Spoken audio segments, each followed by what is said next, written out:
હું મહામંડલેશ્વર આશુતોષ ગિરી ભીમનાથનો મહંત. અમે શાહપુર રોડ ઉપર ભીમનાથ મહાદેવ ટેમ્પલ ટ્રસ્ટની જમીનને એને કરી હતી અને આપણે મંજૂરી માટે ગવર્મેન્ટમાં મોકલ્યું હતું ચેરિટી કમિશનમાં. મંજૂરી મળે તે પહેલા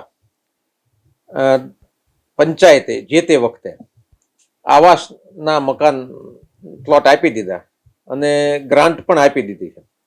આ વાતની અમને પહેલા ખબર નહોતી, પણ જ્યારે મારી ઉપર મહેસૂલની ઉઘરાણી ચાલુ થઈ એટલે કલેક્ટર સાહેબે અને ડીડીઓ સાહેબે આજથી 14 વર્ષ પહેલા મારી પાસે આવ્યા કે તમે આના પૈસા ભરી દો. ત્યારે અમે સ્થળ જોવા ગયા, ત્યારે ખબર પડી. એટલે મેં ડીડીઓ સાહેબને કલેક્ટરને બેયને કીધું કે આ ગેરકાયદે તમે અમારા કબજો લઈ લીધો, કે ઇનડાયરેક્ટ કલેક્ટર એટલે જિલ્લાના રાજા કહેવાય.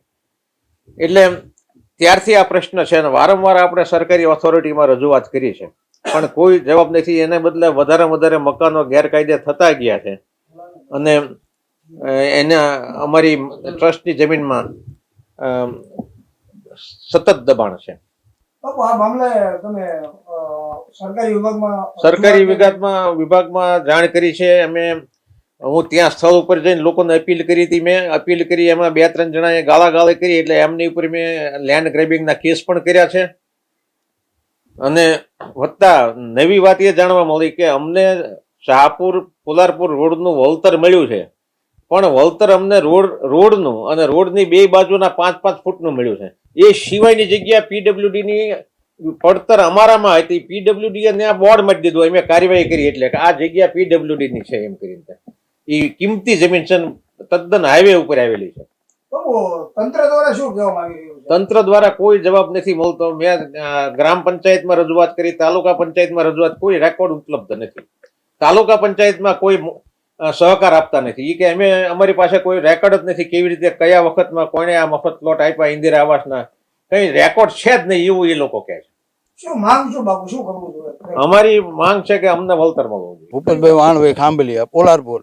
ભૂપતભાઈ, આ ભીમનાથ મહાદેવ મંદિરની જગ્યા છે તેવું મહત્વનું કહેવાનું છે અને છેલ્લા 15 વર્ષથી આ ગેરકાયદેસર બાંધકામો થયા છે. તો તમે આ જે મકાનો બનાવ્યા છે કેવી રીતે બનાવ્યા, તમને કોણ આપ્યા છે? અમને તો સરકારે ઇન્દિરા આવાસમાં આપેલા છે. અમારી પાસે આ બધા પટ્ટા ને એવું બધું છે, બધા પાસે દસ્તાવેજ છે, બરાબર.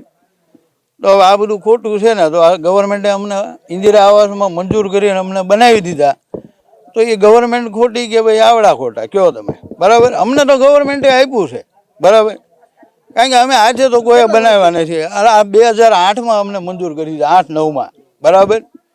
અને આ મકાન અમે બનાવ્યા માનો 10-12 વર્ષ થયા વધારે.